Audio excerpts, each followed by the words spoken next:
తెరవే ఆధ్వర్యంలో ఆ సభలో కొన్ని నిర్ణయాలు తీసుకున్నాం. ప్రతి జిల్లాలో అక్కడ ఉండేటువంటి ఆ సంస్కృతికి పరిరక్షణ కోసం తెరవే అనేది ప్రభుత్వాలకు, పాలక పక్షాలకు ప్రతిపక్ష పాత్ర నిర్వహించాలనేది, రాజకీయ పక్షాలు కొంత మేరకు తమ తమ అవసరాల కోసం ఉద్యమాన్ని టీఆర్ఎస్ పాలనలో కూడా ఆశించిన ఫలితాలు రాలేదని తెరవే భావిస్తున్నారు.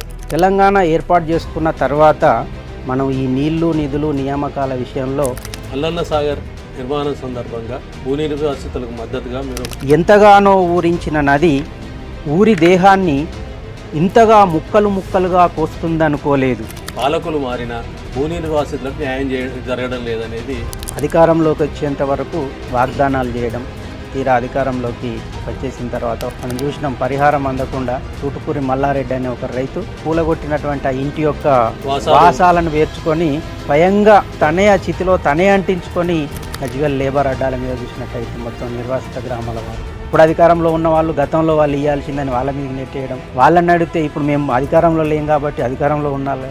ఇప్పుడు మూసీ సుందరీకరణ అనేది కొత్తగా వచ్చింది. భూమి అనేటువంటిది ఒక ధైర్యం. ఆ భూమిని వాళ్ళు కోల్పోతున్నప్పుడు వాళ్ళకి సరి అయినటువంటి వీటన్నిటి వల్ల ఏర్పడుతున్న సమస్య ఏంటంటే సామాన్య జనానికి ఈ వ్యతిరేకంగా అనుకూలంగా మారడం వల్ల వ్యక్తిగతంగా వాళ్ళకి లాభం చేకూర్చవచ్చు. కానీ ఎక్కడ కూడా తెరవే ప్రాజెక్టులకు వ్యతిరేకమని ఎప్పుడు చెప్పలేదు, ఎప్పుడు తీర్మానం చేయలేదు. అంటే మల్లన్న సాగర్ యొక్క ఆక్యుపాసిటీ, భూసేకరణ అట్లాంటివన్నీ పరిశీలించిన తర్వాత వైయక్తిక విభేదాల వల్ల కావచ్చు, లేదా అభిప్రాయ భేదాల వల్ల కావచ్చు, దాన్ని కొత్తగా ఎవరైతే కవిత్వం రాస్తున్నారో వాళ్ళకు ఒక వేదికనివ్వడం.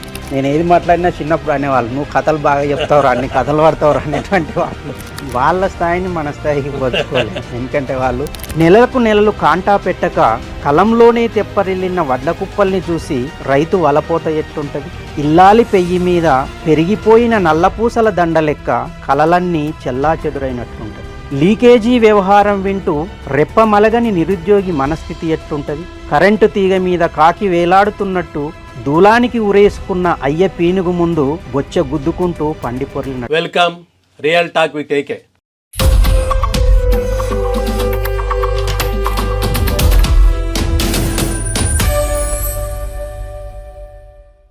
మనం ప్రస్తుతం తెలంగాణ రచయితల వేదిక రాష్ట్ర అధ్యక్షులు, వెన్నెల సాహితీ సంఘం నిర్వాహకుల్లో ఒకరైన కొండి మల్లారెడ్డి గారి సమక్షంలో ఉన్నాం. వారు 8 సాహిత్య పుస్తకాలు, కవిత్వం వెలువరించారు. తెరవే ద్వారా నిర్వహించే కార్యక్రమాలు, తెలంగాణలోని రచయితలకు వారు చేసే మార్గదర్శనం మనకు వివరించనున్నారు.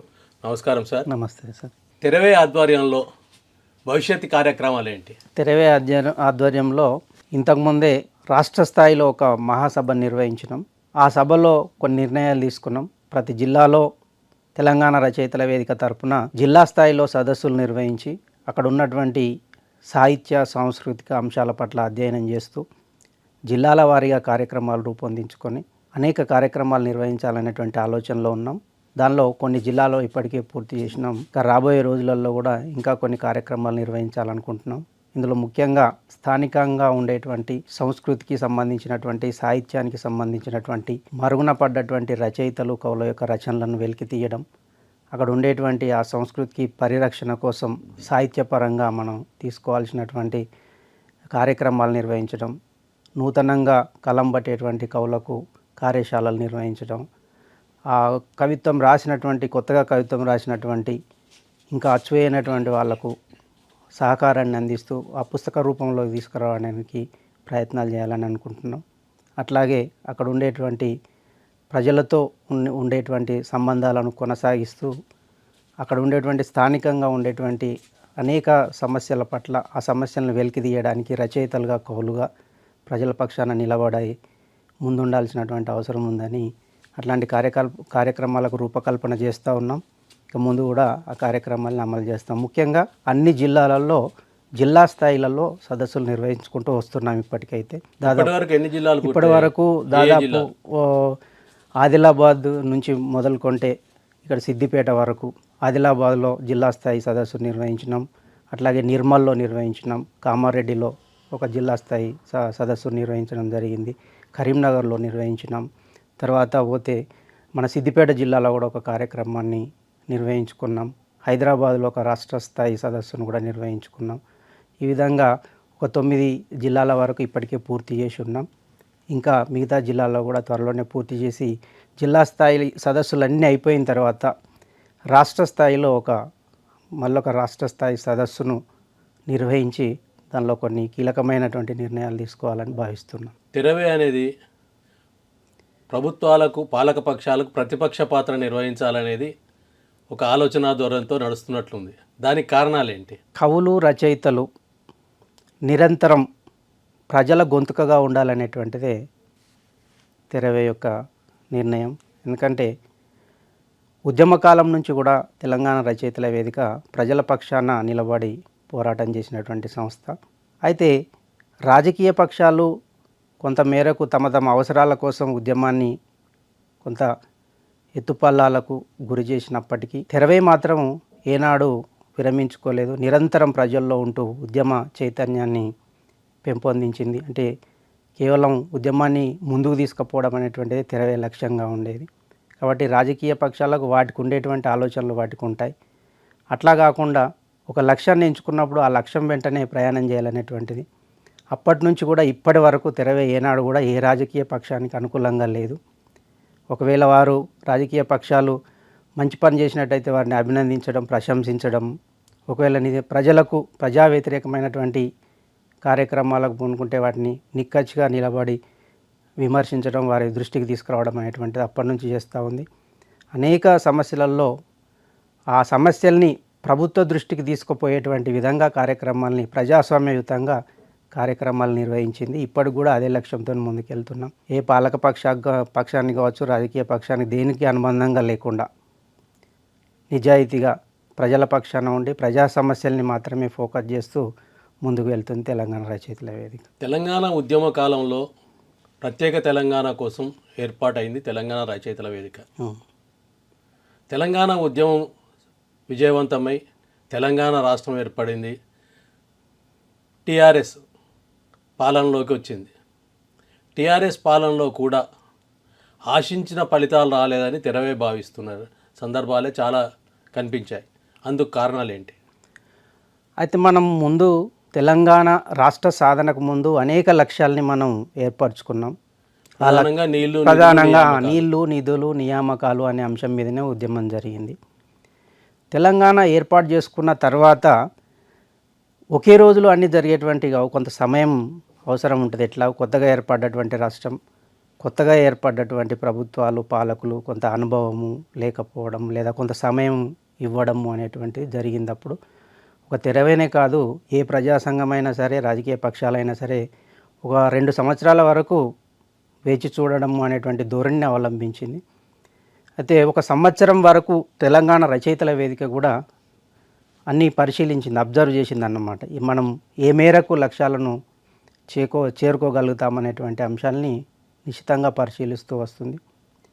కొంతమేరకు మధ్యలో కొన్ని సలహాలు, సూచనలు అందజేసినప్పటికీ అవి పూర్తిగా వారు పెడచేవిన పెట్టడం అనేటువంటిది జరిగింది. చాలా వరకు మనం ఈ నీళ్లు, నిధులు, నియామకాల విషయంలో తెరవే ఎప్పుడు కూడా నీళ్లకు వ్యతిరేకం కాదు.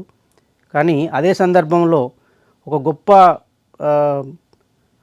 జలవనరుల ఒక పాలసీ అనేటువంటిది ఒకటి వచ్చింది. ప్రాజెక్టులు నిర్మించాలి అని వచ్చినప్పుడు అక్కడ ఉండేటువంటి భూసేకరణ అనేటువంటిది ఒక పెద్ద సమస్యగా మారింది. పెద్ద ప్రాజెక్టులు, తర్వాత ఈ లిఫ్ట్ ఇరిగేషన్ కాబట్టి వీటికి సంబంధించినటువంటి అనేక మంది రైతులు తమ భూములను కోల్పోవాల్సినటువంటి పరిస్థితి వచ్చింది. ఆ పరిస్థితులలో తెరవే ఆ నిర్వాసితుల పక్షాన నిలబడ్డది. ఎందుకోసమంటే ఆ భూమిని వాళ్ళు ఇవ్వడానికి సిద్ధంగా ఉన్నప్పటికీ ఒక మెరుగైనటువంటి పరిహారం కోసం వాళ్ళకి రావాల్సినటువంటి ప్రభుత్వ పరంగా వాళ్ళకి రావాల్సినటువంటి అన్ని రకాలైనటువంటి ఫలాలు అందాలనేటువంటి ఉద్దేశంతో రైతులు, నిర్వాసితులంతా కూడా నిరసన వ్యక్తం చేస్తున్నటువంటి క్రమంలో వాళ్ళ గొంతుకను ప్రభుత్వాలకు, పాలకులకు వినిపించాలనేటువంటి ఉద్దేశంతో తెరవే వారి పక్షాన నిలబడ్డది. అప్పటి నుండి ఇప్పటి వరకు కూడా ప్రజల పక్షాన్ని నిలబడుతూ వస్తుంది తెరవే. మల్లన్న సాగర్ నిర్మాణం సందర్భంగా భూ నిర్వాసితులకు మద్దతుగా మీరు కవిత్వం కూడా రాసినట్టు. అవును. ఆ కవిత్వం ఏమైనా వినిపించగలుగుతారు? వినిపిస్తాం. మల్లన్న సాగర్ ప్రాజెక్టు యొక్క నిర్వాసితుల వాళ్ళు చేస్తున్నటువంటి నిరసన కార్యక్రమాలలో తెరవే చురుగ్గా పాల్గొనడం జరిగింది. ఆ సందర్భంగా ఆ ఊరును ఖాళీ చేస్తున్నప్పుడు అక్కడ ఉండేటువంటి ఆ నిర్వాసితులు గ్రామస్తులు వాళ్ళతో మాట్లాడిన సందర్భంలో వాళ్ళ యొక్క బాధను అంటే కొన్ని తరాల నుంచి ఆ ఊరిని పెనవేసుకున్నటువంటి వాళ్ళ అనుబంధాన్ని గుర్తు చేసుకుంటూ వాళ్ళు వలపోసినటువంటి ఆ విధానాన్ని ఇక్కడ నేను ఒక కవిత రూపంలో రాయడం జరిగింది. కవిత శీర్షిక పేరు పచ్చబొట్టు. తెల్లవారితే ఏ పిట్ట ఏ చెట్టు మీద వాలుతుందో వీడని సందేహం. తెల్లవారితే ఏ పిట్ట ఏ చెట్టు మీద వాలుతుందో వీడని సందేహం. ఏ బతుకు ఎక్కడ తెల్లారుతుందో తెలియని సంశయం. ఎవరిని పలకరిస్తున్నా ఎడతెగని విషాదం. మౌనానికి మేకులు కొట్టి వాకిట్లో నిలబెట్టినట్టు ఎంత సముదాయిస్తున్నా గుప్పిట తెరుచుకున్న దుఃఖం గుమ్మంలోంచి ఎదురొస్తున్నట్టు. ఎంతగానో ఊరించిన నది ఊరి దేహాన్ని ఇంతగా ముక్కలు ముక్కలుగా కోస్తుందనుకోలేదు. నీరే నిప్పై ఊరికి కొరివి పెడుతుందని ఊహించనే లేదు. నొసటి మీద నిర్వాసితులని పచ్చబొట్టు పొడిపించుకున్నాక భూగోళం మీద ఏ మూలన కాలు మోపినా చెదిరిన ముఖం చెల్లని రూపాయి కన్నా హీనం. పుట్టినప్పటి నుంచి చెమట పరిమళాన్ని పట్టించిన మట్టి, అణువణువు పెనవేసుకున్న చెట్టు పుట్ట, ప్రకృతికి ప్రాణస్పర్శ అద్దిన జీవజాతి, ప్రతి క్షణం పలకరిస్తూ పరవశింపజేసిన గాలి, ఇప్పుడదంతా అడుగంటిన అనుభూతుల జల. పాదముద్రలు చెరిగిపోతూ పరాయి గ్రహంలా ఊరు తడిసిన రెక్కల కింద తలదాచుకుంటున్న కాందీశీకుల్లా మూలవాసులు. సెజ్లు, స్పెషల్ జోన్లు, పరిశ్రమలు, ప్రాజెక్టులు పేరు ఏదైతేనేం అభివృద్ధి ముసుగేసుకున్న అకృత్యాలకు పర్యాయ పదాలు. గూళ్ళు చెదిరిపోతున్న ఊళ్ళు ఏవైతేనేం చరిత్ర పుటల్లోంచి చెరిగిపోతున్న ఆనవాళ్ళు. నిలువెల్లా విధ్వంసమై నిర్దాక్షిణ్యంగా తరిమేయబడుతూ కళ్ళ ముందే కనుమరుగవుతున్న ఈ దేశపు పట్టుగొమ్మలు.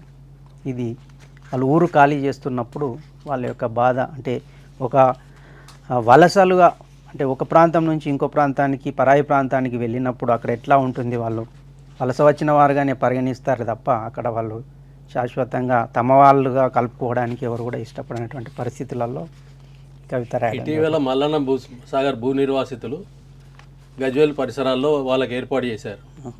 గజ్వేల్ మున్సిపాలిటీలో కలుపుతున్నారు. వారికి ఇంటి నంబర్ లేదు, ఏది లేదనేది ఇప్పటి ఈ మధ్య చేస్తున్న వాళ్ళ ఆందోళన.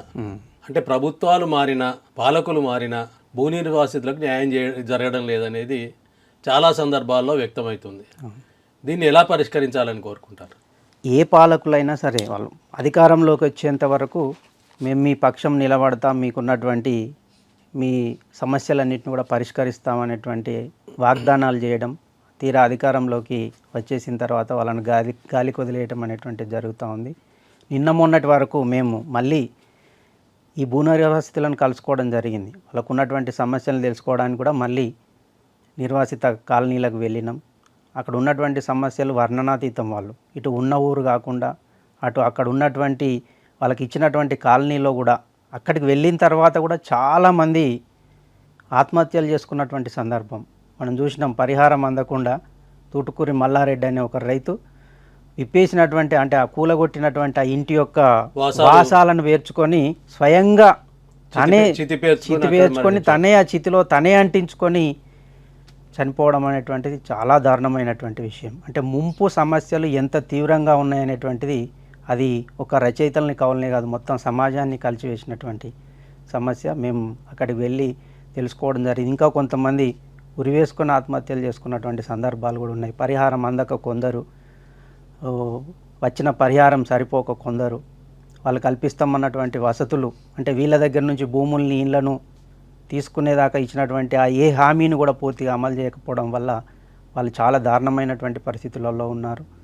ఈ వ్యవసాయం తప్ప ఏం తెలియనటువంటి వాళ్ళు, ఏం పని చేసుకోవాలో తెలియనటువంటి పరిస్థితి వల్ల గజ్వేల్ లేబర్ అడ్డాల మీద చూసినట్టయితే మొత్తం నిర్వాసిత గ్రామాల వాళ్ళు ఇచ్చినటువంటి పరిహారం ఎప్పుడో ఖర్చు అయిపోయి ఇప్పుడు ఏం చేయాలనో తెలియనటువంటి పరిస్థితులలో కూడా ఇవాళ ఉన్నారు. దీనికి ఒకటే మార్గం, ప్రజల నుంచి ప్రజల్ని చైతన్యం చేయడం, ఆ నిర్వాసితుల్ని చైతన్యం చేయడం. మనలాంటి కవులు రచయితలంతా వాళ్ళకు అండగా నిలబడి నిరసన కార్యక్రమాల ద్వారా ప్రభుత్వం మీద ఒత్తిడి తేవడం ఒకటే మార్గం తప్ప నిర్వాసితులుగా వాళ్ళు కొట్లాడినంతసేపు ఎప్పటికీ వాళ్ళ రాజకీయ ప్రయోజనాలే చూసుకుంటున్నారు తప్ప అది ఒక ఒక పాలక పక్షం రాగానే ఇంకో పాలక పక్షం అది పోయి ఇది వచ్చిన తర్వాత వీళ్ళు వాళ్ళ మీద నెట్టేయడం, వాళ్ళు వీళ్ళ మీద నెట్టేయడం, ఇప్పుడు అధికారంలో ఉన్న వాళ్ళు గతంలో వాళ్ళు ఇవ్వాల్సిందని వాళ్ళ మీదకి నెట్టేయడం, వాళ్ళని అడిగితే ఇప్పుడు మేము అధికారంలో లేం కాబట్టి అధికారంలో ఉన్న చేయాలనేటువంటిది ఒకటి, ఇట్లా ఒకరి మీద ఒకరు నెట్టివేసుకోవడం తప్ప సమస్య పరిష్కారం అయ్యేటువంటి పరిస్థితి లేదు. కాబట్టి ప్రజల్లో చైతన్యం రావాలి, ఆ నిర్వాసితులలో చైతన్యం రావాలి, ఆ నిర్వాసితుల వెంట సృజనకారులైనటువంటి కవులు, రచయితలు, మేధావులు వాళ్ళకు అండగా నిలబడితేనే దీన్ని సమస్యను పరిష్కరించుకునేటువంటి పరిస్థితి ఉంది. ఇప్పుడు మూసీ సుందరీకరణ అనేది కొత్తగా వచ్చింది, RRR రోడ్ల విస్తరణ వచ్చింది, వీటన్నిటికీ భూసేకరణ జరుగుతోంది. ఇక్కడ కూడా పూర్తి న్యాయం జరగడం లేదనేది ఆరోపణలు వస్తున్నాయి, అంటే బాధితుల ఫిర్యాదులు వస్తున్నాయి. వీటి పట్ల తెరవే తీసుకునే స్టాండ్ ఏంటి? అది మూసీ అయినా సరే, ప్రాజెక్టులు అయినా సరే, కొన్ని ఫార్మా కంపెనీలకు సంబంధించినటువంటి సేకరణ కూడా జరుగుతూ ఉంది ఇప్పుడు. సరే, అవసరమైన మేరకు సేకరించడం అనేటువంటిది అది తప్పనిసరి. ఒక పరిశ్రమ ఏర్పాటు చేయాలన్నా, ఒక ప్రాజెక్ట్ ఏర్పాటు చేయాలన్నా ఖచ్చితంగా ఎంతో కొంత సేకరణ అనేటువంటిది జరగాలి, దానికి కావాల్సినంత. కానీ అడ్డగోలు భూసేకరణ చేయడము, వాళ్ళకి ఇవ్వాల్సిన పరిహారం ఇవ్వకపోవడం అనేటువంటిది దారుణమైనటువంటి విషయం. భూమి అనేటువంటిది ఒక ధైర్యం, ప్రతి మనిషికి సమాజంలో కానీ సమూహంలో కానీ ఒక గుర్తింపునిచ్చేటువంటిది భూమి. ఆ భూమిని వాళ్ళు కోల్పోతున్నప్పుడు వాళ్ళకి సరి అయినటువంటి హక్కులు, వాళ్ళకు వచ్చేటువంటి హక్కులనన్నా కనీసం సాధించుకునే విధంగా ఉండాలి. వాళ్ళకు పరిహారాలు కూడా పూర్తి స్థాయిలో అందాలి. అది మూసి అయినా సరే, ఏదైనా సరే. ఒక నిర్వాసితుని ఖాళీ చేయించినప్పుడు ఆయన త్యాగం చేస్తుండు కాబట్టి, ఆ త్యాగం వల్ల భావితరాలకు ఒక ఉపయోగం అనేటువంటి ఉంటుంది కాబట్టి, ఆ త్యాగానికి తగినంత ప్రతిఫలం ఇచ్చి వాళ్ళను మర్యాదపూర్వకంగా వాళ్ళను ఖాళీ చేయించాల్సినటువంటి అవసరం ఉంది. కానీ దౌర్జన్యంగా వాళ్ళ మీద దాడులు చేయడము, భయభ్రాంతులకు గురి చేయడము, లేదా బలవంతంగా ఖాళీ చేయించడం అనేటువంటిది అమానవీయం. అటువంటి దాన్ని తెరవే వ్యతిరేకిస్తుంది ఖచ్చితంగా. అంటే తెరవే కార్యాచరణ ఏదైనా చేపట్టే అవకాశాలు ఉన్నాయా? ఉంటాయి, ఖచ్చితంగా ఉంటాయి. ఎక్కడైతే ఈ ఖాళీ చేస్తున్నటువంటి నిర్వాసితులకు సరి అయినటువంటి ఆ ప్రతిఫలాలు అందలేదో ఖచ్చితంగా వాళ్ళ వెంట తెరవే ఉంటుంది. దానికి ఒక కార్యాచరణ రూపొందించుకుంటుంది. ఖచ్చితంగా వాళ్ళకు అండగా నిలబడుతుంది. మా కళల ద్వారా, మా అక్షరాల ద్వారా ఖచ్చితంగా వాళ్ళకు మేము సపోర్ట్గా నిలబడతాం. సాధారణంగా జరుగుతుంది ఏంటంటే, ఒక ప్రభుత్వం వచ్చినప్పుడు కొందరు కవులు, కళాకారులు అటువైపు మళ్ళుతున్నారు. ప్రభుత్వం మారంగానే వ్యతిరేక వర్గం వారు అటువైపు మళ్ళుతున్నారు. వీటన్నిటి వల్ల ఏర్పడుతున్న సమస్య ఏంటంటే, సామాన్య జనానికి, బాధితులకు పూర్తి స్థాయి న్యాయం జరగట్లేదు అనేది ఒక ఆరోపణలు కవులు కళాకారుల నుంచే వస్తున్నాయి. వాటి పట్ల మీ అభిప్రాయం ఏంటి? అది మీరు అన్నది వాస్తవం. ఒక ప్రభుత్వానికి అనుకూలంగా పనిచేసినటువంటి వాళ్ళు ఆ ప్రభుత్వం మారగానే వచ్చిన ప్రభుత్వానికి వ్యతిరేకంగా, ఈ వ్యతిరేకంగా అనుకూలంగా మారడం వల్ల వ్యక్తిగతంగా వాళ్ళకు ఉపయోగాలు ఉండొచ్చు, లేదంటే వ్యక్తిగతంగా వాళ్ళకు లాభం చేకూర్చవచ్చు. కానీ సాహిత్యానికి కానీ సామాన్యునికి కానీ ఎట్లాంటి ప్రయోజనాలు లేవు. నిజానికి ఇంతకుముందే మనం చెప్పుకున్నట్టు ఈ ప్రజలలో కూడా అంటే సాహిత్యం పట్ల, సాహిత్యకారుల పట్ల గతంలో ఒక విలువ ఉండేటువంటిది.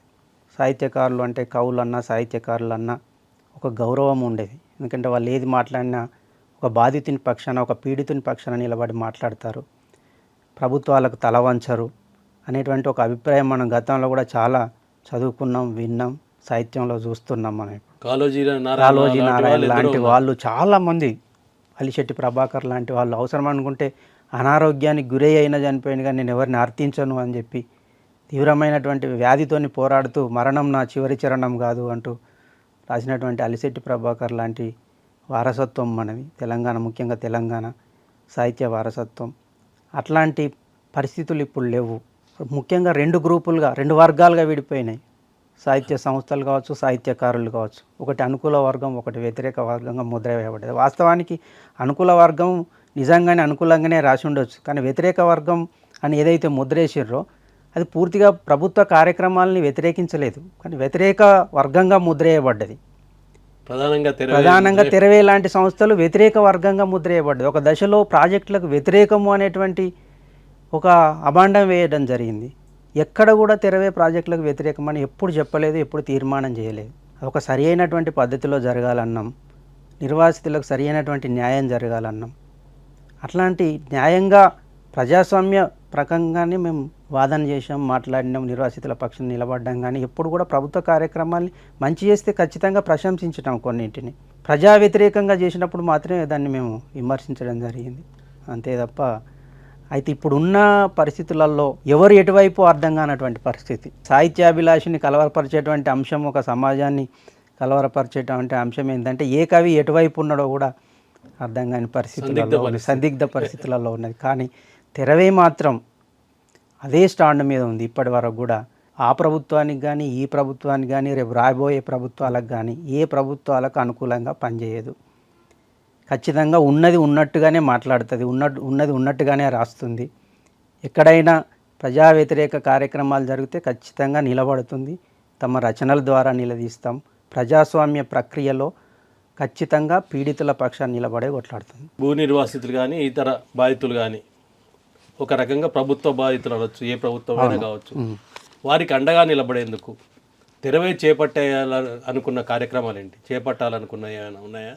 ఖచ్చితంగా ఉంటుంది. గతంలో మనం చూసినట్టయితే ఇప్పుడు మీకు తెలుసు, సాహిత్యపరంగా ఖచ్చితంగా అక్కడ సంబంధించినటువంటి వాస్తవాన్ని వెలికితీసి, వాస్తవం ఏంటిది అనేటువంటి వెలికితీసి బయట వాటిని అక్షర రూపంలో, అంటే వ్యాసాల రూపంలో, పుస్తకాల రూపంలో దానికి సంబంధించినటువంటి భావజాల వ్యాప్తి చేయడం అనేటువంటిది జరుగుతుంది. ఒక సమస్యను వెలికితీసి దాన్ని బయట ప్రపంచానికి తెలియజేయడం, దాని మీద అనేక రకాలుగా చర్చలు జరుగుతుంటాయి సమాజంలో. ఆ విధంగా చర్చించుకోవడం ద్వారా ఆ సమస్యకు ఒక పరిష్కారం దొరుకుతుంది అనేటువంటిది మా ఉద్దేశం. ఇంతవరకు వేసిన పుస్తకాలు ఏమైనా ఉన్నాయా? ఉన్నాయి, చాలా ఉన్నాయి. ఇప్పుడు తెలంగాణ రచయితల వేదిక మల్లన్న సాగర్ ఉద్యమం జరుగుతున్నప్పుడు వేములఘాట్, ఏటిగడ్డ, కిష్టాపూర్, ముందుగా ఏటిగడ్డ కిష్టాపూర్లో ఉధృతంగా జరిగింది. అది ఏటిగడ్డ కిష్టాపూర్లో ఉధృతంగా జరుగుతున్నటువంటి కార్యక్రమంలో అనేక ప్రజా సంఘాలతో పాటు తెరవే కూడా పాల్గొన్నాయి. తెరవే అప్పుడే ఒకటి, అంటే అక్కడ ఉన్నటువంటి ఆ క్షేత్ర సందర్శన చేసినప్పుడు, క్షేత్రస్థాయిలో వెళ్ళి ఏం జరుగుతుంది, అసలు ఇక్కడ వాళ్ళ డిమాండ్స్ ఏంటి, వాళ్ళకి జరిగే నష్టం ఏంటిది అనేటువంటి పరిశీలన చేసిన తర్వాత అప్పుడు ఉన్నటువంటి తెరవే రాష్ట్ర అధ్యక్షులు జయధీర్ తిరుమలరావు గారి సంపాదకత్వంలో కన్నీళ్ళ సాగరాలొద్దురా మల్లన్న అనేటువంటి ఒక పుస్తకం తీశాం. కన్నీళ్ళ సాగరాలొద్దురా మల్లన్న అని, అంటే మల్లన్న సాగర్ యొక్క ఆ కెపాసిటీ, తర్వాత ఆ భూసేకరణ, అట్లాంటివన్నీ పరిశీలించిన తర్వాత అక్కడ ఉండేటువంటి ఆ ప్రజల యొక్క అభిప్రాయాలను తీసుకొని కొన్ని వ్యాసాల రూపంలో, కవిత్వం రూపంలో తెలంగాణ రచయితల వేదిక రచయితల ద్వారా రచించినటువంటి, పత్రికల్లో ప్రచురించినటువంటి అనేక వ్యాసాల యొక్క సంకలనంగా దాన్ని మేము తీసినాం, అక్కడే ఆవిష్కరించినాం. ఇంకా ఏమైనా వచ్చాయి? ఏటిగడ్డ కిష్టాపూర్ తర్వాత కాలంలో ఒక ఫార్మా పెద్దమాసనపల్లిలో జరిగినటువంటి ఫార్మా కంపెనీకి వ్యతిరేకంగా అప్పుడు కూడా ప్రజల నుంచి పెద్ద ఎత్తున నిరసన వచ్చినప్పుడు తెరవే వాళ్ళకు అండగా నిలబడ్డాయి. ఆ కార్యక్రమంలో కూడా మనం ఒక కవిత్వం పుస్తకం వేసాం. మనం ఆ సందర్భంలో రాసినటువంటి అనేక మంది కవుల యొక్క సంకలనాన్ని కూడా. ప్రస్తుత పరిస్థితులలో మూసీ కానీ ఇతరత్వ ఏదైనా కానీ చేపట్టే పుస్తకాలు తేవడానికి కానీ ఇంకేదైనా తేవడానికి అవకాశం ఏమైనా ఉందా, పరిశీలనలో ఉందా? ఖచ్చితంగా ఉంది అవకాశం. అంటే ఆ మూసీకి సంబంధించినటువంటి చర్చ జరుగుతుంది. అవును, ఇంకా ప్రారంభం కాలేదు. దానికి సంబంధించినటువంటి పూర్తి స్థాయి కార్యాచరణ ఇంకేం రాలేదు బయటకు. ఎట్లా ఉండబోతుంది అనేటువంటిది వాళ్ళు సూత్రప్రాయంగానే చెప్పడం జరుగుతూ ఉంది. దానికి సంబంధించినటువంటి వివరాలు మొత్తం వచ్చిన తర్వాత ఖచ్చితంగా క్షేత్రస్థాయిలోకి వెళ్ళి తెలంగాణ రచయితల వేదిక పరిశీలిస్తుంది. ఆ నిర్వాసితులు ఎవరైతే ఉన్నారో వాళ్ళ పక్షాన నిలబడుతుంది, వాళ్ళ వాదనలు వింటుంది. తర్వాత ఆ సందర్భంగా ఏం చేయాలనేటువంటి తెరవే నిర్ణయం తీసుకుంటుంది. కానీ ఖచ్చితంగా క్షేత్రస్థాయికి వెళ్తుంది. తెలంగాణ రచయితల వేదిక ఒక సంవత్సరానికి ఇన్ని పుస్తకాలు తేవాలి అట్లా ఉన్న ప్రణాళికలో ఉందా? ప్రణాళిక ఏం లేదు. అంటే దాదాపు ఇండివిజువల్గా తెరవేలో ఉన్నటువంటి రచయితలు రాసినటువంటి పుస్తకాలను వచ్చేస్తున్నాం, జిల్లాల వారీగా వేస్తున్నాం. అయితే తెరవే స్థాపించి 25 సంవత్సరాలు అయిపోతుంది. దీన్ని మనం ఈ ద్విదశాబ్ది ఉత్సవాలు అనుకున్నాం గతంలో, కానీ అప్పుడు కరోనా వల్ల దాన్ని జరపలేకపోయినాం. ఖచ్చితంగా 25 ఏళ్ళ ఉత్సవాల్ని జరుపుకోవాలనేటువంటి ఉద్దేశంలో ఉన్నాం ఇప్పుడు.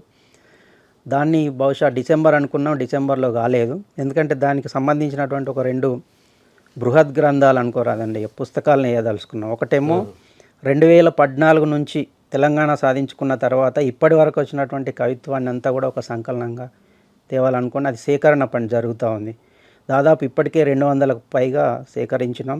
ఇంకో 100 అంటే ఒక 300 కవితలతోని పుస్తకం వేయాలనుకుంటున్నాం. తర్వాత ఇంకోటి 2001 నుంచి దాదాపు తెలంగాణ రచయితల వేదిక ప్రారంభమైనటి నుంచి ఇప్పటి వరకు ఉద్యమ కాలంలో చేసినటువంటి కార్యక్రమాలు, సృజించినటువంటి సాహిత్యం, పుస్తకాలు, వీటన్నిటి చరిత్ర మొత్తం ఇప్పటివరకు 2025 వరకు ఈ 25 ఏళ్లలో చేసిన కార్యక్రమాలకు సంబంధించినటువంటి దాన్ని అంతా కూడా ఒక పుస్తకంగా తీసుకురావాలనుకుంటున్నాం. ఈ 2 పుస్తకాలు తీసుకురావడానికి కార్యాచరణ నడుస్తుంది, చివరి దశకు వచ్చేసింది. ఇవన్నీ పూర్తి కాగానే ఫిబ్రవరిలో రాష్ట్ర స్థాయి 25 సంవత్సరాల ఉత్సవాల్ని జరుపుకోవాలనుకుంటున్నాం. ఖచ్చితంగా ఈ 2 గ్రంథాలు వస్తాయి, ఫిబ్రవరిలో వస్తాయి. ఇక ఇండివిజువల్గా అంటే జిల్లాల వారీగా రచయితలు, బాధ్యులు అందరూ కూడా వాళ్ళు తీసేటువంటి పుస్తకాలు ప్రచురించడం జరుగుతుంది. ఎప్పటికప్పుడు జిల్లాల వారీగా వాటిని విడుదల చేస్తున్నాం. తెరవేతో కాకుండా వెన్నెల సాహితీ సంఘం స్థాపనలో మీరు కీలక బాధ్యత, అవును, కీలక భూమిక పోషించారు. వెన్నెల సాహితీ సంఘం కూడా ఎన్నేళ్ళు అయింది, తీసుకొచ్చిన పుస్తకాలు చాలానే పుస్తకాలు తెచ్చారు, ఏంటి పరిస్థితి? వెన్నెల సాహితీ సంగమం దాదాపు 2011-12 ప్రాంతంలో వెన్నెల సాహితీ సంఘం ఏర్పాటు చేసినాం. దీని ఏర్పాటు వెనుక కూడా నేపథ్యం మీకు తెలుసు. అంతకుముందు యువ సాహితీ సమితి అనేటువంటి ఒక సంస్థ ఉండే. అవును. దాని ద్వారా అంటే ఉత్సాహవంతులైనటువంటి కొత్తగా కలం పడుతున్నటువంటి రచయితలందరినీ కూడా ఒక దగ్గర తీసుకొచ్చి ఉద్యమానికి సంబంధించినటువంటి రచనలు చేసే విధంగా ఆ సంస్థ కొనసాగింది, యువ సాహితీ సమితి.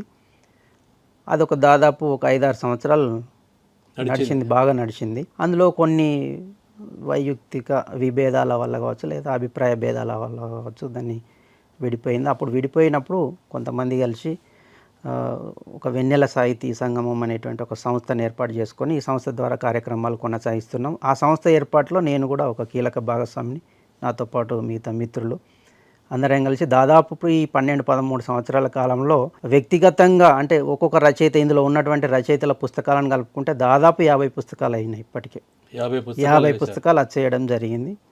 అందులో మా వ్యక్తిగతమైన ఉన్నాయి, సంకలనాల రూపంలో ఎక్కువగా తెచ్చినాం. అప్పుడు దాదాపు ఒక 10 సంకలనాలు తెచ్చినాం. 2011లో ఉధృతంగా ఉద్యమం సాగుతున్నటువంటి కాలంలో సిద్దిపేట ప్రాంతంలోనే కాకుండా ఉమ్మడి మెదక్ జిల్లాలో ఉన్నటువంటి కవులందరి కవితల్ని సేకరించి మొలకమండి అనేటువంటి సంకలనం తీసుకొచ్చినాం. దాని తర్వాత వరుసగా సంవత్సరానికి ఒకటి, మొన్నటి దాకా కూడా మొన్న కూడలి అనేటువంటి ఒక కవితా సంకలనం తీసినాం 2025లో. అందులో ఒకటి సిద్దిపేట కథలు అనేటువంటి ఒక కథల్ని కూడా తీయడం జరిగింది. ఒక 10 మంది కథకుల, సిద్దిపేట ప్రాంతంలో ఉన్నటువంటి 10 మంది కథకులతో సిద్దిపేట కథలు అనేటువంటి కూడా ఒక పుస్తకం తీయడం జరిగింది. అట్లా సంకలనాలే ఒక 10 ఉన్నాయి.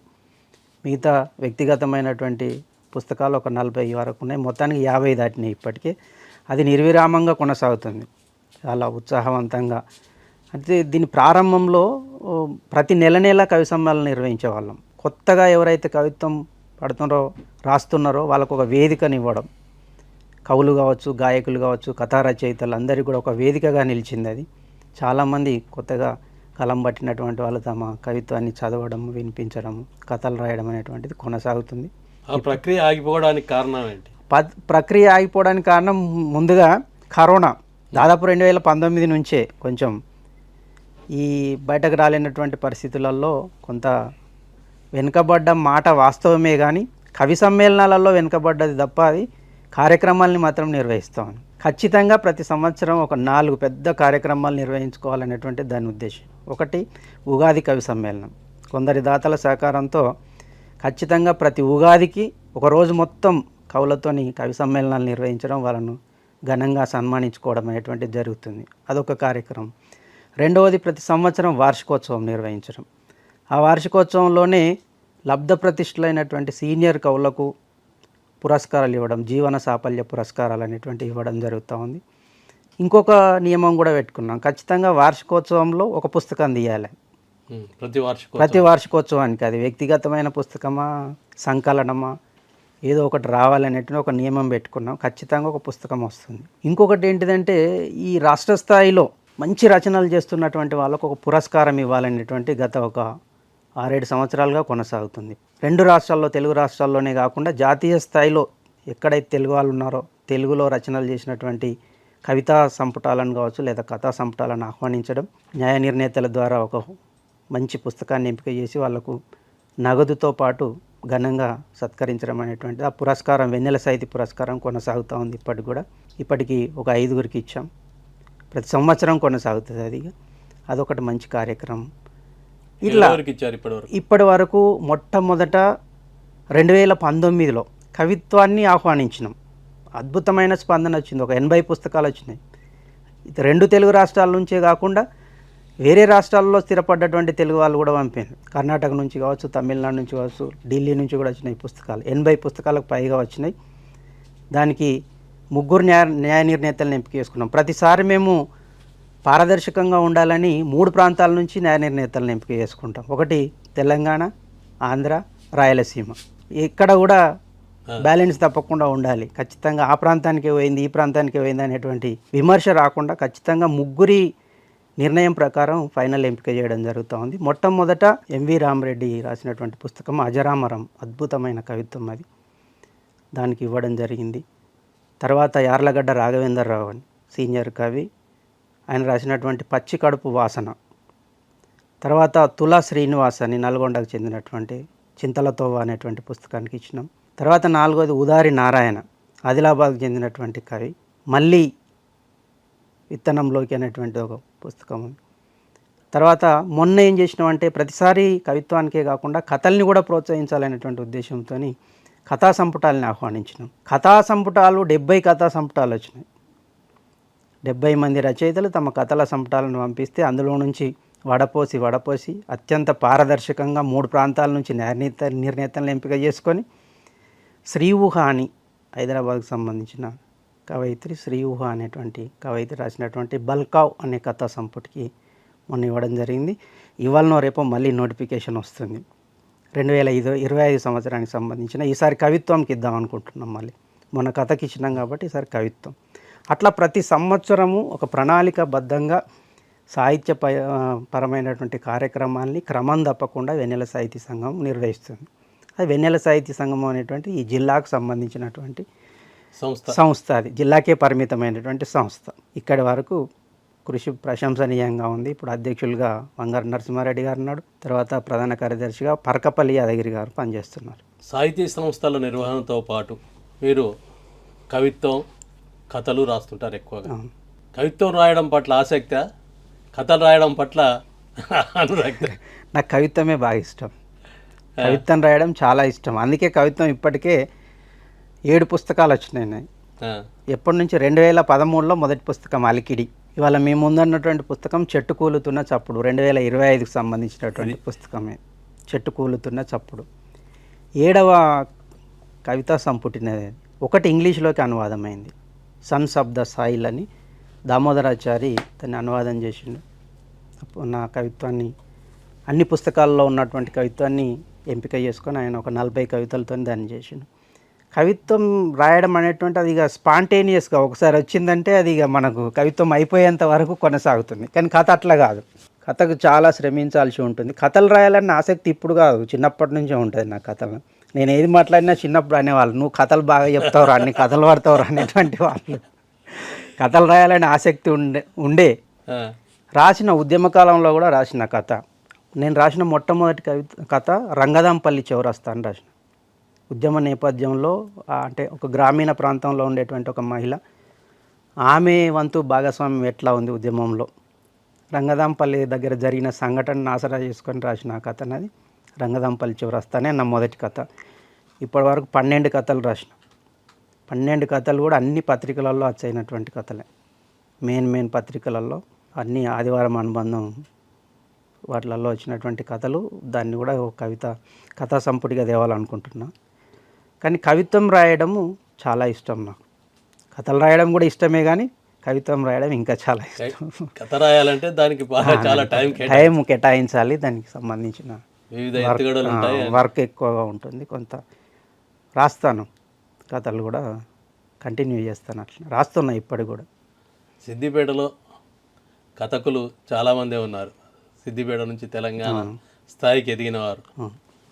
మీరు మధ్యలో అంటే అప్పుడప్పుడే కథలు రాయడం వల్ల కొన్ని మాత్రమే రాయడం వల్ల అది కోల్పోతున్నారని ఎప్పుడైనా ఫీల్ అయ్యారా? ఆ స్థాయి అంటే కథకుల స్థాయిలో నిలబడడం అనేది. కథకుల స్థాయిలో వాళ్ళ స్థాయిని మన స్థాయికి పోల్చుకోలేము. ఎందుకంటే వాళ్ళు ఇప్పటికే లబ్ధప్రతిష్ఠలో వాళ్ళు సాహిత్యంలో అద్భుతమైనటువంటి ప్రయాణాలు చేసిన వాళ్ళు, ప్రయోగాలు చేసినటువంటి వాళ్ళు. వాళ్ళకు మనకు పోలిక లేదు, పోలిక ఏం లేదు. కథలు రాస్తున్నాం, చాలా స్టాండర్డ్గానే రాయాలనుకుంటున్నాము, కానీ వాళ్ళను మార్గదర్శకంగా తీసుకుంటాం. ఎందుకంటే వాళ్ళు సీనియర్స్, వాళ్ళకున్న అనుభవము, దాంతో రాసినటువంటి కథలు చాలా పేరు ప్రఖ్యాతులు. మనకు తెలిసిన కవులు కథా రచయితలు తీసుకుంటే మన అయిత చంద్రయ్య గారు అన్నాడు. ఆయన నేను ఎప్పుడో చిన్నగా ఉన్నప్పటి నుంచి చదువుతున్నాం ఆయన కథల్ని, ఇంటర్మీడియట్ డిగ్రీ కాలం నుంచే చదువుతున్నాం. అద్భుతమైన కథలు. ఇంకో కథకుడు నాకు బాగా నచ్చిన కథకుడు సిద్దిపేటలో అయోధ్యారెడ్డి గారు. అయోధ్యారెడ్డి గారు ఆయన ఎక్కువ ఇక్కడ ఉండకపోయినా మన సిద్దిపేట వాడు అనేది గర్వకారణంగా అనిపిస్తాయి ఆయన కథలు చదివినప్పుడు. కథలు రాయడమే కదా, అనువాద కథలు కూడా చాలా బ్రహ్మాండంగా చాలా అనువాదాలు చేశారు. ఇక అది అమోఘం. అతనితో కలిసి ఒక 4 రోజులు ఒక శిక్షణ కార్యక్రమంలో పాల్గొనడం అనేటువంటి గొప్ప అనుభూతి. చాలా విషయాలు చెప్పిండు కథకు సంబంధించినటువంటి. మన మిత్రుడు పరకపల్లి యాదగిరి గారు 100 కథలు రాశారు. తెలంగాణ జీవన విధానం అంతా కూడా వాళ్ళ కథలలో కనిపిస్తుంది. ఇట్లాంటి కథలు చదివినప్పుడు ఒక ఇన్స్పిరేషన్ వస్తుంది తప్ప వాళ్ళతో మనకు పోలిక అంటూ ఉండదు. సిద్ధారెడ్డి సార్ రాసినటువంటి చాలా మంది ఉన్నారు కథకులు. అంటే కొంతమంది ఏమో ఇంకా కంటిన్యూ చేస్తున్నారు, కొంతమంది ఆగిపోయిన వాళ్ళు ఉన్నారు. ఏదేమైనా ఒకరితోనూ మనకు పోలిక అనేటువంటిది ఏమి ఉండదు. అంటే మీకు నచ్చిన కథా రచయితలు ఎవరు? నచ్చిన కథా రచయితలు అశోక్ కుమార్ బాగా నస్తాయి. పెద్దింటి అశోక్ కుమార్ కథలు అంటే చాలా బాగా నస్తాయి. తర్వాత అల్లం రాజయ్య గారి కథలు చదివినవి, ఇవన్నీ కూడా కథలు. అల్లం రాజయ్య గారి అద్భుతమైన కథా సాహిత్యం. కవిత్వంలో మీకు నచ్చిన కవిత్వంలో నచ్చిన అంటే చాలామంది, ఇక సందర్భాలని బట్టి. అలిశెట్టి ప్రభాకర్ కవిత్వం చాలా ఇష్టం. అలిశెట్టి ప్రభాకర్ కవిత్వం చదువుతూ ఉంటాను. మినీ కవిత్వము, ఏ కవిత్వం అయినా దానికి ఒక బ్రాండ్ ఇమేజ్ అనేటువంటిది ఉంది. ఇలా అలిశెట్టి ప్రభాకర్ గారి వాక్యం లేకుండా ఏ వ్యాసం కొటేషన్గా తీసుకొని వాక్యం రాయలేనటువంటి పరిస్థితి. ఏదైనా వ్యాసం రాయాలనుకుంటే ఖచ్చితంగా ఇప్పుడున్న పరిస్థితులలో ఏ పరిస్థితికి తీసుకున్నా ప్రభాకర్ గారి అట్లాంటి కవిత్వం చాలా ఇష్టం నాకు. అలిశెట్టి ప్రభాకర్ కవిత్వం అన్న, శ్రీశ్రీ కవిత్వం అన్న, చాలామంది ఉన్నారు. ఉంటుంది కాళోజీ కవిత్వం.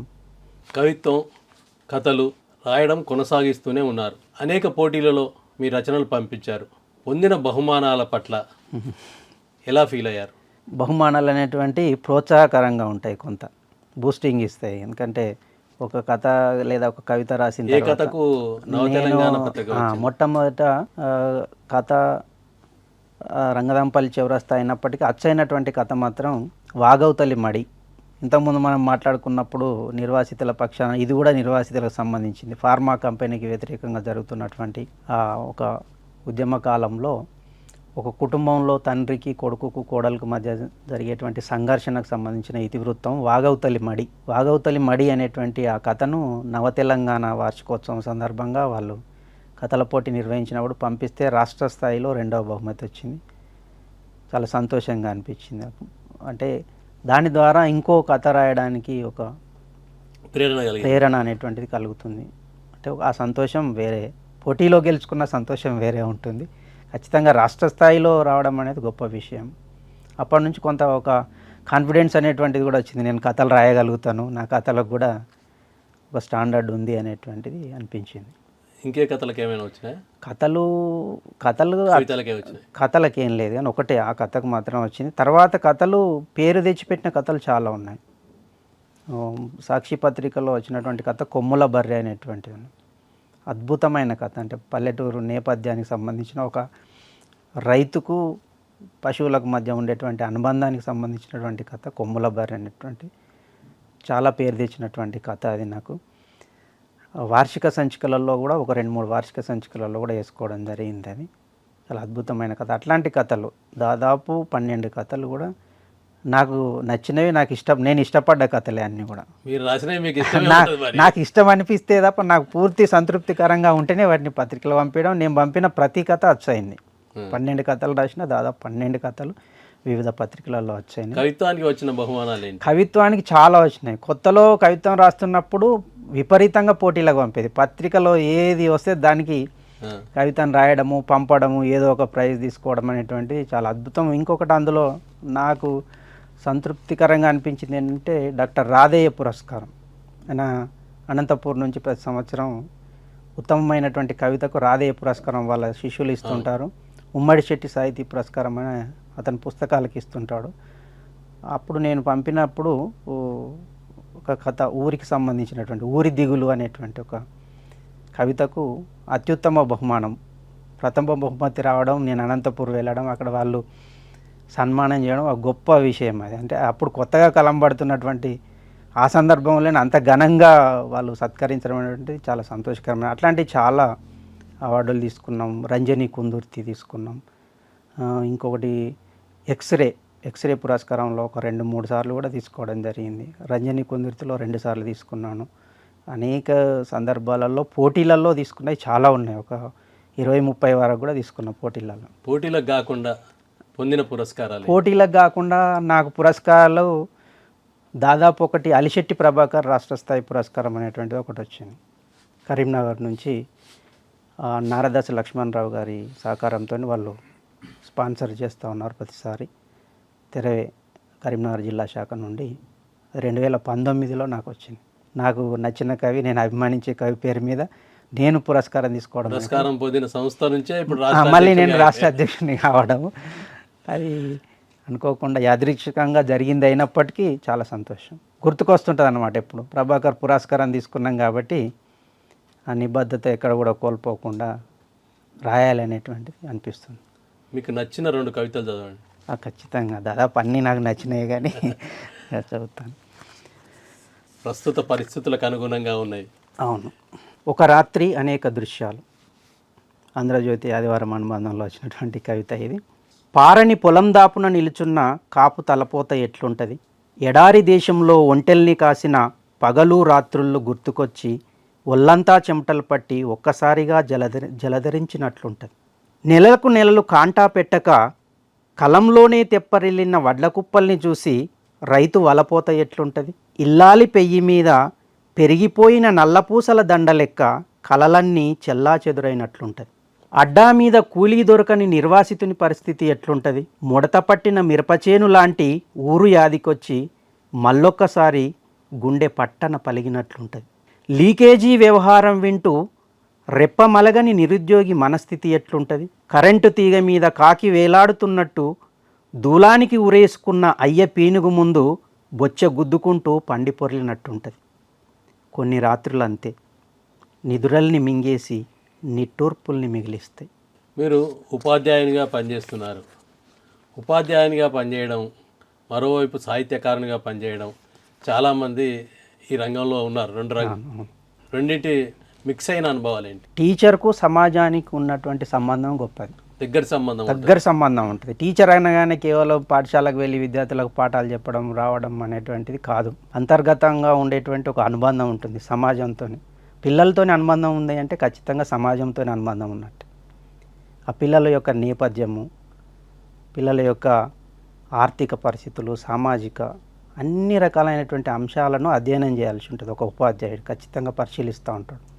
ఆ సంఘటనల ప్రేరణగా ఏమైనా రాశారా? ఖచ్చితంగా చాలా రాశాను. అన్ని దాదాపు ప్రతి కవితలోనూ ప్రతి కథలోనూ ఎక్కడో ఒక దగ్గర వాళ్ళు తారసపడుతూనే ఉంటారు. నిత్యం మనం చూస్తున్నటువంటి దాదాపు సగం రోజు వాళ్ళతోనే గడుపుతూ ఉంటాం కాబట్టి అనేక అనుభవాలు వచ్చినాయి. అంటే కేవలం విద్యార్థుల మీదనే, చదువు మీదనే కాకుండా దాని వెనుక ఉన్న నేపథ్యాల గురించి కూడా చాలా రాసినాం. ఖచ్చితంగా సమాజానికి సంబంధించిన కవితలన్నీ కూడా ఉపాధ్యాయునికి సంబంధం ఉన్నాయే, విద్యార్థులకు సంబంధం ఉన్నాయే, విద్యా వ్యవస్థకు సంబంధించిన ఉన్నటువంటి ఖచ్చితంగా రాసినాం. చాలా రాసినాం కవితలకు సంబంధించి. అలాంటి కవిత ఏదైనా ఉంటాయి, కవితలు ఖచ్చితంగా ఉంటాయి. గ్రామీణ ప్రాంతాల్లో ఉన్నటువంటి, అంటే పల్లెటూర్లలో ఉన్నటువంటి ప్రభుత్వ పాఠశాల పరిస్థితి గురించి రాసినటువంటి కవిత, కొత్తలో రాసుకున్నటువంటి కవిత. అంటే ఈ ప్రైవేటు అనేటువంటిది ఎప్పుడైతే ప్రవేశించిందో తల్లిదండ్రులలో ఇది ఒక రకమైనటువంటి ఉత్సాహం ఏర్పడి పిల్లలందరినీ ప్రైవేటు వైపు మళ్లించడం, తద్వారా అప్పటి వరకు ఎంతోమంది మేధావుల్ని, ఎంతోమంది ఉన్నతమైనటువంటి వ్యక్తిత్వం కలిగినటువంటి వ్యక్తుల్ని తీర్చిదిద్దినటువంటి ప్రభుత్వ పాఠశాలల్లో సంఖ్య తగ్గిపోవడం అనేటువంటిది ఆందోళన కలిగించేటువంటి విషయం. అట్లాంటి సందర్భంలో రాసుకున్నటువంటి కవిత ఇది. పిట్టలు ఖాళీ చేసిన చెట్లు. పచ్చని పల్లెతల్లి ఒడిలో వెచ్చని ఉషోదయపు వెలుగు వాకిట దిగులు దుప్పటి దులిపిన బడిచెట్టు రంగురంగుల పసిపిట్టల పలకరింపులతో పులకరించిపోతుంది. అప్పటి వరకు ఒంటరి భయాన్ని వీడి నవ వసంతాన్ని సంతరించుకుంటుంది. పిట్టలన్నీ పోటీ పడుతూ వచ్చి వాలి కొమ్మల చాటున కమ్మని రాగాలు ఆలపిస్తాయి, ప్రకృతిని పరవశింపజేస్తాయి. పొద్దంతా ఆడుతూ పాడుతూ తమ చూపుల స్పర్శతో అణువణువు తడిమి చూసి తరింపజేసి జీవకలను నింపుతాయి. మౌనంగా ఉన్న మాస్టారి మస్తిష్క కొలనులో సందేహాల రాయి విసిరి కల్లోల కెరటాల అలజడిని సృష్టించి విజ్ఞాన మధువుని సేవించి సేదదీరుతాయి. కానీ ఇప్పుడు బడి తెరిచే నాటికే బాల్యమంతా ఎగిరిపోయి పిట్టలు ఖాళీ చేసిన చెట్టయింది. మనిషి స్వార్థపు తెగులు సోకి నిలువెల్లా వాడిపోయింది. పెద్దల రేపటి కలల సాకారానికి సహజత్వాన్ని కోల్పోయిన బాల్యం బోన్సాయి మొక్కలా పెంచబడుతుంది. స్వేచ్ఛగా విహరించాల్సిన బాల్యం అద్దాల బస్సుల్లో జారవేసి అగ్గిపెట్టెల పంజరాల్లో బంధించి అంగడి చదువుల సారం బుర్రలో నూరిపోయబడుతుంది. ఆకాంక్షల సాధన కోసం ఆశగా ఎదురుచూస్తుంది. తనది కాని పరభాషా లోకంలో ఎక్కడున్నాడో తెలియదు, ఎదుటివాడిని పోల్చుకోలేడు. ఏం తినాలో తెలియదు, తినేది ఎక్కడి నుంచి వస్తుందో తెలియదు. ఆటలు లేవు, పాటలు లేవు, సందేహాలకు సమాధానాలు లేవు. ఎంతసేపు ఊపిరి సలపని లెక్కల తక్తాలతో పోటీపడి సొమ్మసిల్లిపోతాడు. బాల్యం బంధించబడిన చోట భావాలు ఎలా పురివిప్పుకుంటాయి? బడిచెట్టు బాల్యం ఎగిరిపోయి మోడువారిన మూలాలు మాత్రం తల్లిమట్టి తనువులోనే పెనవేసుకున్నాయి. మానవత్వపు ఎరువు వేసి మంచితనపు కాపు కాసి బడిచెట్టుని మళ్ళీ చిగురింపజేసి సహజత్వపు పరిమళాలను వెదజల్లే పూలవనాలను సృష్టించాం. బతికినంత దూరం భావి ఫలాలనిచ్చే బడిచెట్లనే నాటుదాం. అంటే ప్రభుత్వ పాఠశాలల్లో సంఖ్య పెంచాలనేటువంటి ఉద్దేశంతో రాసినటువంటి కవిత. అది ప్రారంభంలో రాసుకున్నటువంటి కవిత. చాలా ఉన్నాయి ఇట్లా విద్యార్థికి సంబంధించినటువంటి కవితలు. మీ కుటుంబ పరిస్థితులు ఏంటి? వచ్చిందేమో వ్యవసాయ కుటుంబం నుంచా లేదా? వ్యవసాయ కుటుంబంలో నుంచే వచ్చాను. మా ఊరు గంగాపూర్, సిద్దిపేట జిల్లా చిన్నకోడూరు మండలంలో ఉన్నటువంటి గంగాపూర్ గ్రామం. మా నాన్న గోపాల్ రెడ్డి, అమ్మ రుక్కమ్మ. వ్యవసాయ కుటుంబం. మాకు ఇంతకంటే ముందు ఎట్లాంటి సాహిత్య వాతావరణం లేనటువంటి కుటుంబమే. ఖచ్చితంగా అంటే పాఠశాలలో కొంతవరకు, పాఠశాల కంటే ముందు గ్రామీణ వాతావరణంలో ఉండేటువంటి నిరక్షరాస్యుల యొక్క సాహిత్యమే నన్ను ఇష్టపడేలా చేసింది. అంటే జానపద సాహిత్యం, మౌఖిక సాహిత్యం, ముఖ్యంగా మౌఖిక సాహిత్యం. అంటే వ్యవసాయం, మన వ్యవసాయ కుటుంబం కాబట్టి వ్యవసాయ పనులలో ఉన్నప్పుడు వ్యవసాయానికి సంబంధించిన అనుబంధ వృత్తులు ఉంటాయి. ఆ వృత్తులకు సంబంధించినటువంటి అనేక పాటలు, కథలు.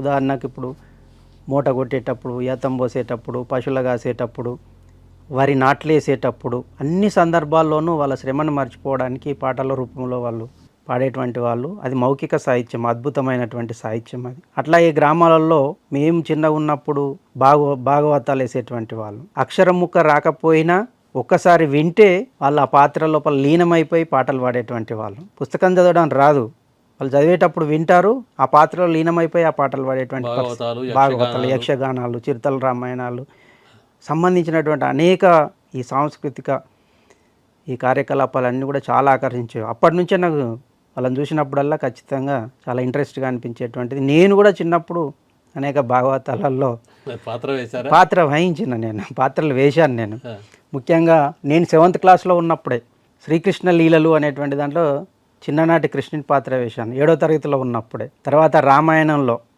ఇంద్రజిత్తు, లక్ష్మణుడు ఇట్లాంటివంటి పాత్రలు కూడా వేయడం జరిగింది. ఉన్నది నాకు అందులో ప్రవేశం ఉంది. అంటే సాహిత్యం మీద ఇంట్రెస్ట్తోనే అదంతా కూడా. కుటుంబం సాహిత్యపరమైనటువంటి కుటుంబం కాకపోయినా మనం పెరిగినటువంటి వాతావరణం సాహిత్యంతో కూడుకున్నటువంటిది.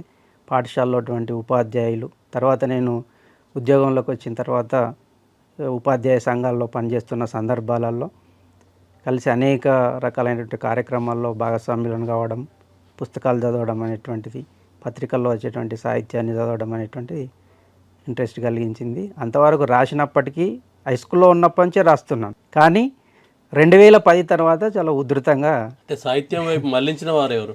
సాహిత్యం వైపు మళ్ళించిన వారంటే మన స్కూల్లో ఉన్నప్పుడు తెలుగు సార్ లక్ష్మయ్య సార్ అని ఉండే. లక్ష్మయ్య సారు మొన్న కూడా ఈ మధ్యనే ఆయన కాలం చేయడం జరిగింది.